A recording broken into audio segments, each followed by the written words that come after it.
Assalamualaikum warahmatullahi wabarakatuh. Kami dari kelompok 5 klasifikasi akan mempresentasikan hasil dari diskusi kami. Sebelumnya, perkenalkan nama saya Andini Dwi Ambarwati. Terus ada teman saya Nur Hafidah, Prayoga Pangestu, Arsyad Abdillah, Muafiq Agung Prasetyo, dan Miftahul Mubarok. Nah, di sini saya akan menjelaskan tentang teknik klasifikasi. Teknik klasifikasi merupakan pendekatan fungsi klasifikasi dalam data mining yang digunakan untuk melakukan prediksi atas informasi yang belum diketahui sebelumnya.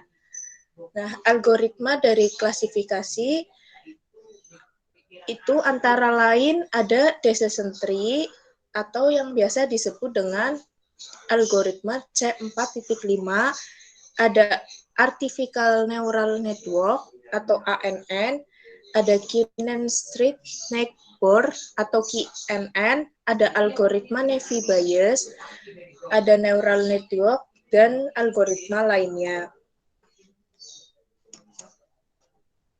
Nah, tujuan dari pengolahan data sendiri yaitu pohon keputusan merupakan metode klasifikasi dari prediksi. Algoritma yang dapat dipakai untuk pembentukan pohon keputusan, salah satunya bisa menggunakan algoritma C45 atau algoritma decision tree. Hasil yang diperoleh dari studi kasus ini diharapkan dapat menampilkan profil mahasiswa, keterkaitan antara profil mahasiswa dan sebaran asal sekolahnya. Nah, di sini ada klasifikasi algoritma C45. Ada yang pertama, kita jelaskan dulu. Yang pertama, tahap klasifikasi. Klasifikasi sendiri adalah suatu fungsionalitas data mining yang akan menghasilkan model untuk memprediksi kelas atau kategori dari objek-objek di dalam basis data. Klasifikasi sendiri yaitu merupakan proses yang terdiri dari dua tahap. Ada tahap pembelajaran dan tahap pengklasifikasian. Nah, pada tahap pembelajaran, sebuah algoritma klasifikasi akan membangun sebuah model klasifikasi dengan cara menganalisis training data. Tahap pembelajaran juga dapat dipandang sebagai tahap pembentukan fungsi atau pemetaan. Y sama dengan Fx, di mana Y sendiri adalah kelas hasil prediksi dan X adalah tupel yang ingin diprediksi kelasnya. Selanjutnya, pada tahap pengklasifikasian, model yang telah dihasilkan akan digunakan untuk melakukan klasifikasi. Nah, di sini ada pohon atau tree adalah sebuah struktur data yang terdiri dari simpul, ya, dengan kata lain, node dan rusuk edges. Simpul pada sebuah pohon dibedakan menjadi 3, yaitu simpul akar yang pertama, dengan kata lain root node, dan simpul percabangan atau internal branch atau internal node, dan simpul daun leaf node. Pohon keputusan sendiri merupakan representasi sederhana dari teknik klasifikasi untuk sejumlah kelas berhingga, di mana simpul internal maupun simpul akar ditandai dengan nama atribut. Rusuknya diberi label nilai atribut yang mungkin, dan simpul daun ditandai dengan kelas-kelas yang berbeda. Di sini ada seperti data, terus ke decision tree, ke ruler. Nah, pohon keputusan merupakan himpunan aturan ISDN. Setiap path dalam tree dihubungkan dengan sebuah aturan, di mana premis terdiri atas sekumpulan node-node yang ditemui, dan kesimpulan dari aturan terdiri atas kelas yang terhubung dengan left dari path. Nah, di sini ada pohon keputusannya. Yang pertama ada root, bagian awal pohon keputusan, titik akarnya itu adalah root. Sedangkan setiap cabang dari pohon keputusan merupakan pembagian berdasarkan hasil uji. Di sini ada internal node 1 dan left 1. Dan titik akhirnya adalah left, merupakan pembagian kelas yang dihasilkan. Algoritma C4.5 adalah algoritma klasifikasi data dengan teknik pohon keputusan yang memiliki kelebihan-kelebihan.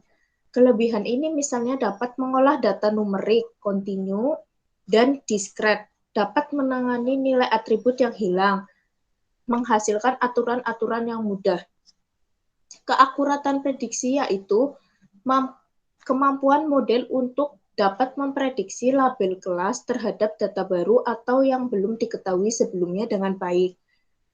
Dalam hal kecepatan atau efisiensi waktu komputasi yang diperlukan untuk membuat dan menggunakan model. Kemampuan model untuk memprediksi dengan benar walaupun data ada nilai dari atribut yang hilang. Dan juga skalabilitas yaitu kemampuan untuk membangun model secara efisien untuk data berjumlah besar.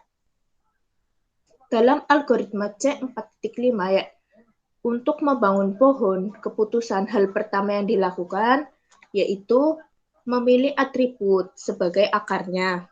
Kemudian dibuatlah cabang untuk tiap-tiap nilai di dalam akar tersebut. Nah, langkah berikutnya yaitu membagi kasus dalam cabang.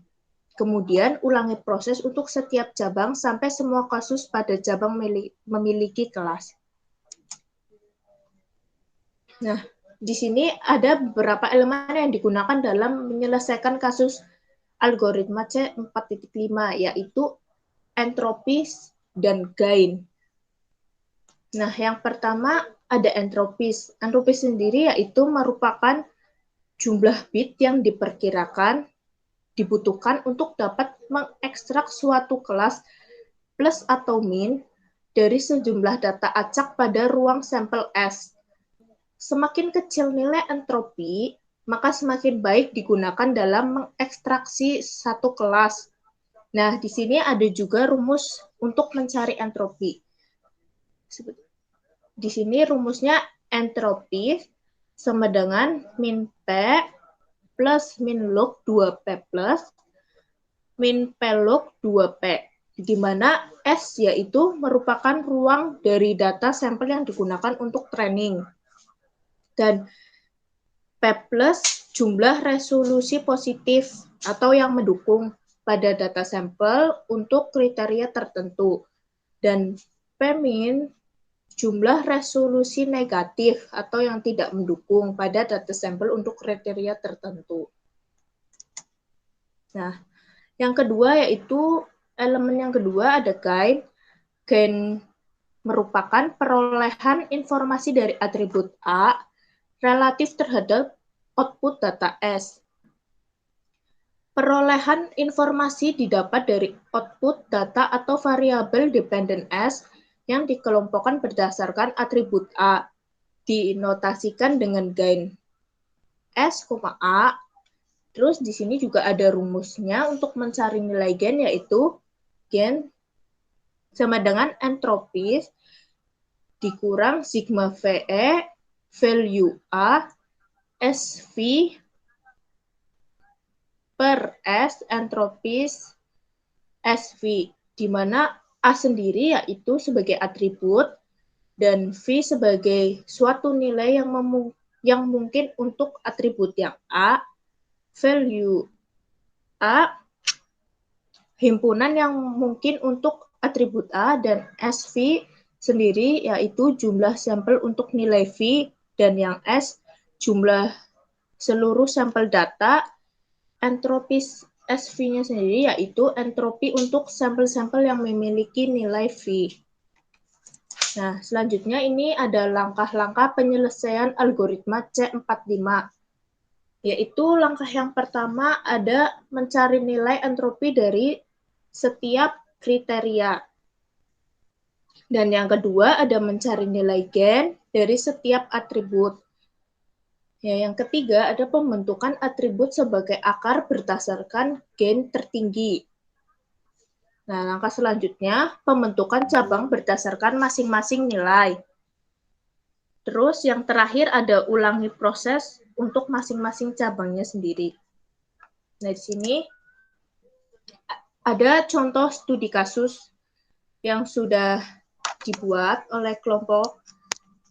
Studi kasusnya yaitu masalah yang akan dianalisis, mengklasifikasikan calon pendaftar di suatu STIMIC X dalam hal pemilihan program studi, khususnya sistem komputer atau sistem informasi.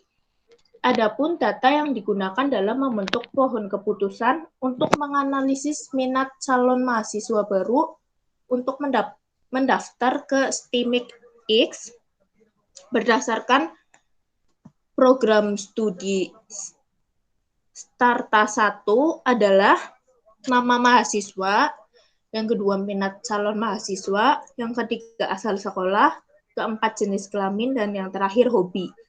Data selanjutnya akan dilakukan praproses untuk menghasilkan data kasus yang siap dibentuk untuk menjadi sebuah pohon keputusan.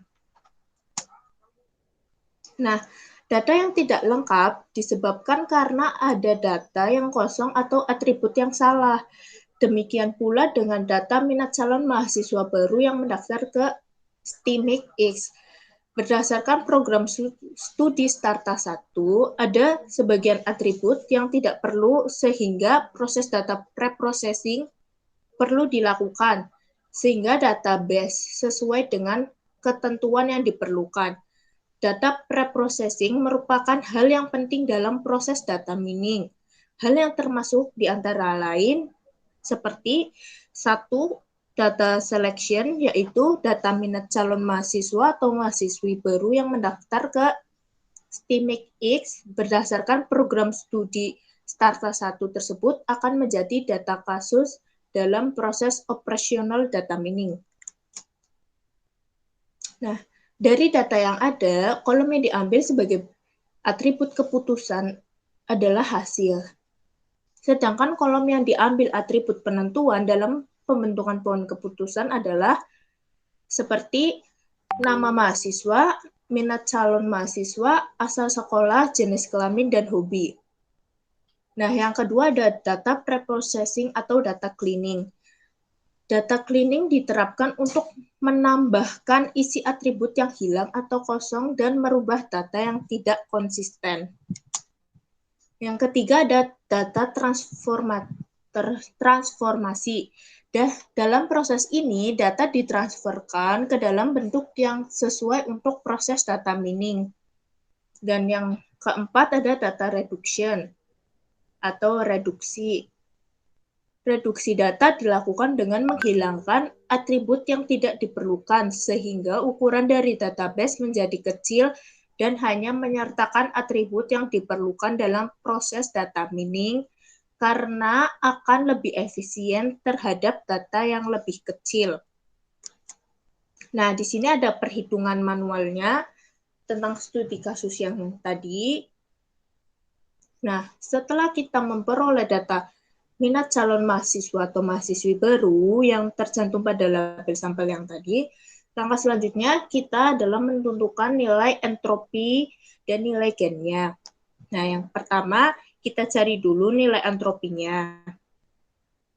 Nah, ini ada nilai entropi total dengan rumus entropi sama dengan sigma N I sama dengan 1 min Pi dikali log 2Pi. Nah, entropi totalnya sendiri mendapatkan hasil 0,86. Dan lalu di sini ada entropi minat calon mahasiswa. Ada nilai atribut hardware, nilai atribut software, dan nilai atribut umumnya. Nah, dengan kita cari yang pertama nilai atribut hardware, ada hasilnya 0,9 dan nilai atribut software 0,72. Sedangkan nilai atribut umumnya hasilnya adalah 0.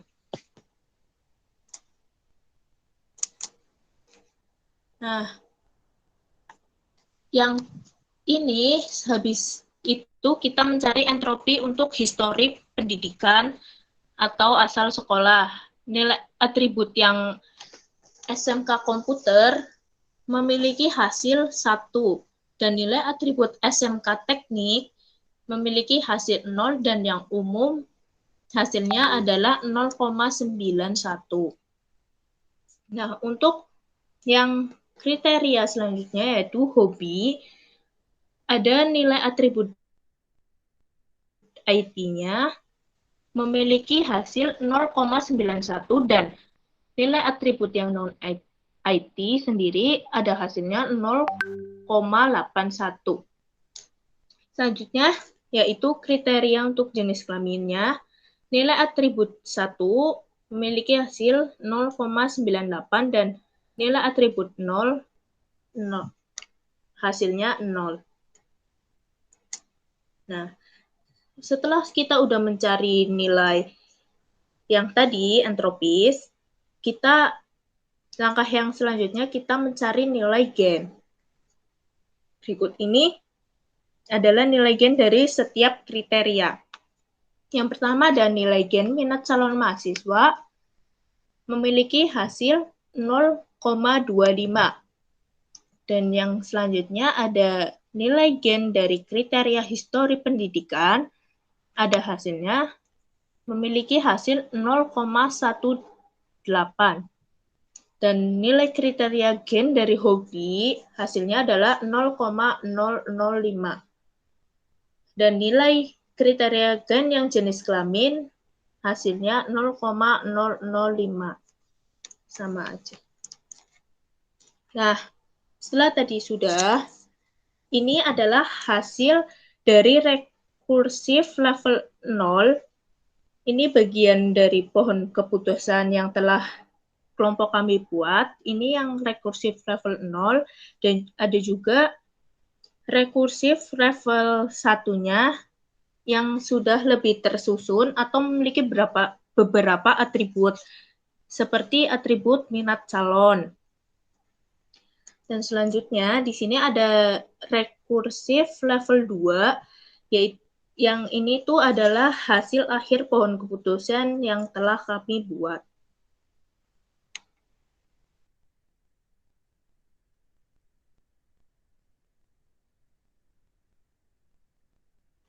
Nah, langkah selanjutnya ini ada kode yang akan dijelaskan oleh Yoga. Sebelumnya, terima kasih ya. Di sini saya perwakilan dari kelompok dari klasifikasi menggunakan algoritma C4.5 akan mencoba menjelaskan tentang bagaimana sintak program untuk algoritma C45 ini di Python khususnya.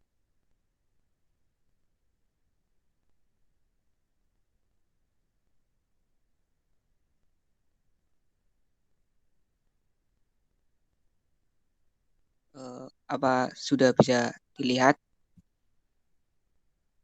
Sudah. Terima kasih ya. Di sini ada yang pertama untuk algoritma C4.5 ada beberapa library yang perlu kita gunakan. Yang pertama ada from scikit-learn untuk import decision tree-nya. Kemudian ada pandas ya digunakan untuk mengolah dataset yang akan kita gunakan. Kemudian ada python+ digunakan untuk menggambarkan, intinya itu untuk menggambarkan sebuah node atau decision tree-nya. Bagi teman-teman yang nanti nyoba pakai Google Colab itu sedikit dianjurkannya, direkomendasikannya pakai Jupyter aja ya.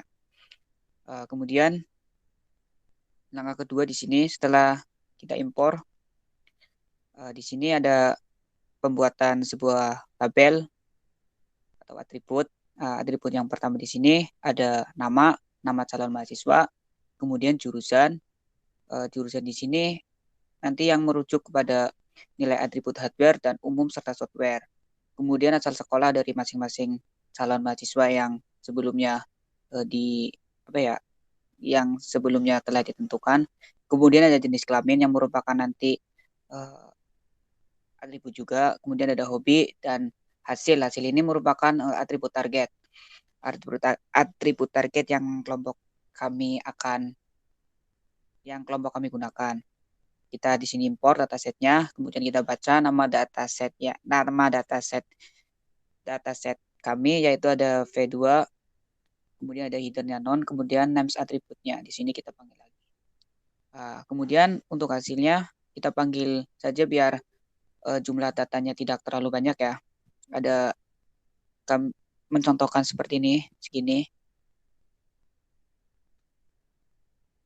Lanjut.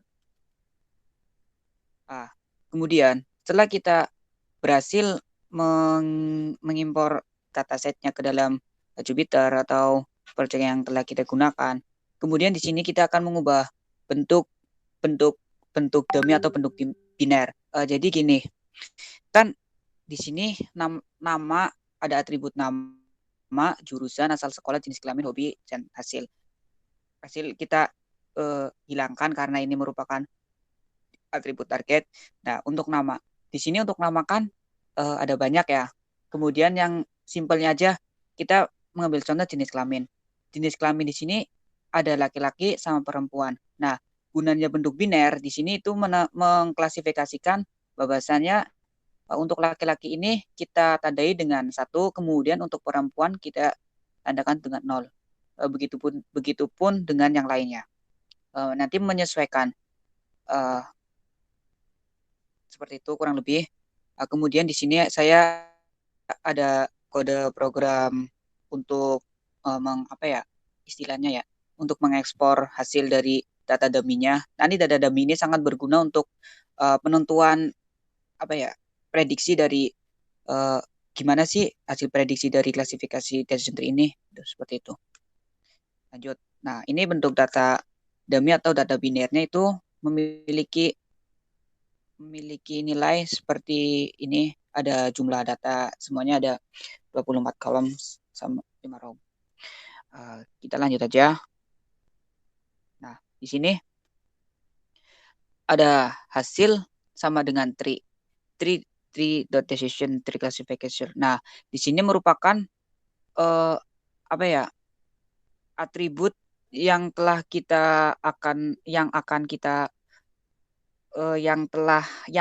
kita gunakan untuk nantinya digunakan untuk memvisualisasikan di decision tree-nya.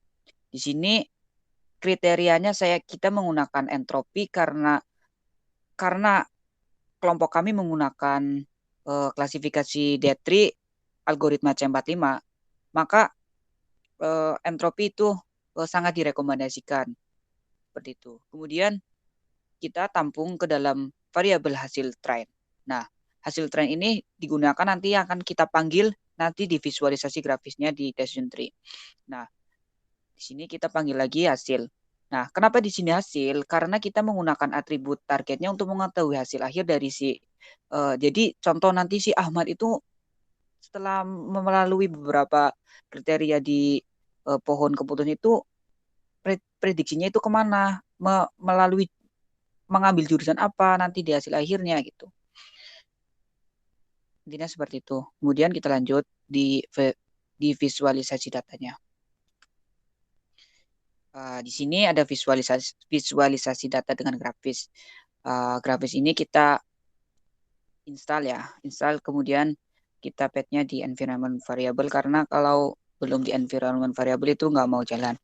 Kemudian di sini ada variable data, tree export grafis, hasil trend. Hasil trend ini hasil dari atribut target tadi yang telah kita tampung di dalam hasil trend sebelum atau ketika kita akan membuat objek dari decision tree ini, kita tampung di dalam hasil trend. Kemudian kita panggil lagi untuk memvisualisasikan grafisnya di hasil trend. outfitnya non, kemudian name siswa.